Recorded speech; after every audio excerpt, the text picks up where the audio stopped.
Well, another Canadian company was slammed today, blamed for the most expensive onshore oil spill cleanup in U.S. history, more than $800 million and counting. It happened 2 years ago near Marshall, Michigan. A cracked pipeline led to heavy crude dumping into the Kalamazoo River. Today, U.S. officials had some choice words for Enbridge. The CBC's Paul Hunter has more from Washington. Paul. Hey, Mark, you know, when it comes to that spill, here are some of those words the National Transportation Safety Board here used today about Enbridge. Deficient, inadequate, ineffective, and that at Enbridge, it says, there was a complete breakdown of safety. To anyone who saw the oil that day or smelled the fumes, it was obvious. This was a catastrophe. 3 million liters of Alberta oil sands crude gushing into an otherwise pristine river in Michigan, the summer of 2010.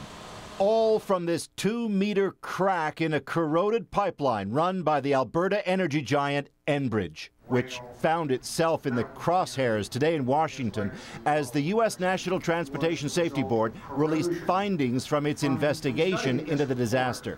When we were examining Enbridge's poor handling of their response to this rupture, you can't help but think about the Keystone Cops. Why didn't they recognize what was happening and what took so long? The board underlined that when the pipeline ruptured, Enbridge waited fully 17 hours before shutting it down, despite multiple alarms.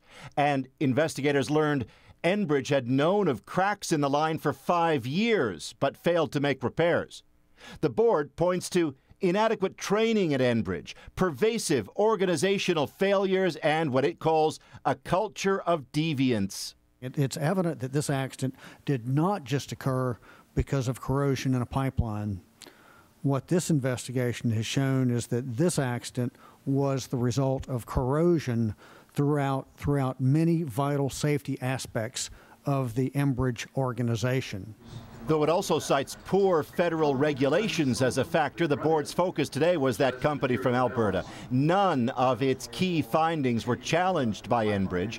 Its CEO came to the hearings today to watch, listen, and think. Can you say this will never happen again? No, absolutely not. And Air Canada doesn't give me a guarantee when I get on the airplane in the morning either. Unfortunately, I can't. I can guarantee you that Enbridge will do everything it can to learn from this incident to make sure that we minimize the chance of it ever happening again. But with mechanical equipment, I can't give a guarantee that it will never fail. The board itself acknowledges pipeline leaks may simply be a fact of life, but it says not this one, that this one didn't need to happen, that Enbridge could have prevented it, but didn't. Mark. All right, Paul, thanks so much. CBC's Paul Hunter in Washington tonight.